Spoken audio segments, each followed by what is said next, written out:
Perhaps the toughest business in the world is the restaurant business. High operating costs, high staffing costs, a fickle public to deal with. It's so hard to make a buck, but in Quebec, it just got that much harder for restaurant owners thanks to a stupefying ruling from that province's labor tribunal.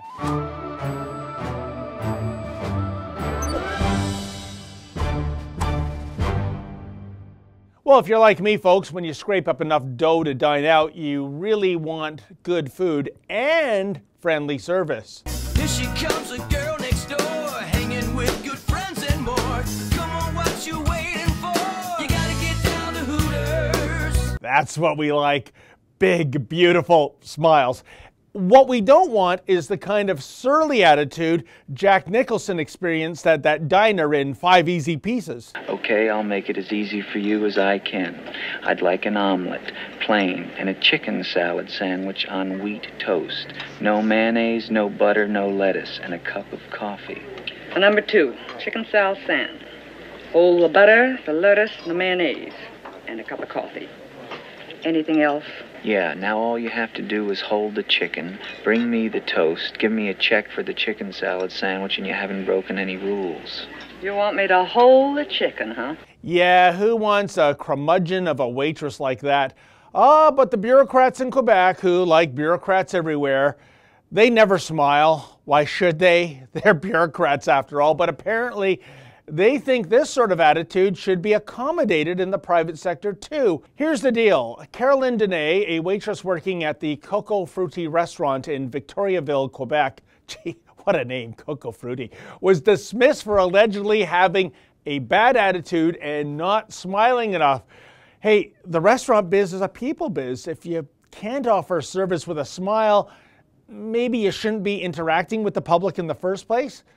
But after being axed, Dene went crying to Quebec's labor tribunal, and guess what? Not only did the tribunal order the restaurant to reinstate her, but she was also awarded $30,000 in damages. That's a lot of chicken salad sandwiches. For her part, Dene claims she was in a dispute with management over back pay.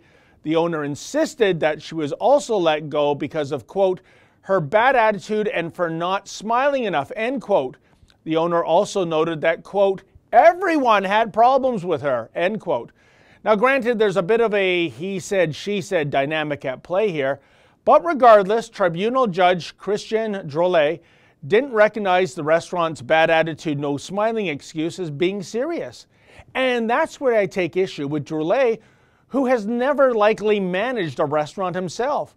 For if the restaurateur is telling the truth here, a waiter or waitress that has bad attitude and doesn't smile is very toxic indeed. An eatery can have the best decor, the most delicious food, but if the service is harsh, that can mean a death sentence for a restaurant. You know, once upon a time I worked for a food service trade magazine. I was doing a story on the labor front, and I interviewed the then CEO of the Red Lobster and Olive Garden chains in Canada, Bill Dover. I asked Bill why the wait staff at his restaurants were always so friendly. He told me it had to do with the company's HR process in the preliminary hiring stage, which is to say, if a job seeker isn't smiling during the job interview, his or her resume goes right into the garbage can regardless of how much experience the candidate has.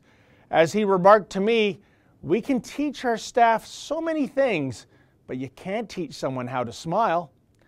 Alas, the Quebec Labor Tribunal sees things differently, and they found in Dene's favor, of course. Now the back pay issue may have been legitimate, but setting this one case aside, think of all the other restaurants this could set a precedent for if a server with a poor attitude isn't deemed grounds for firing that employee.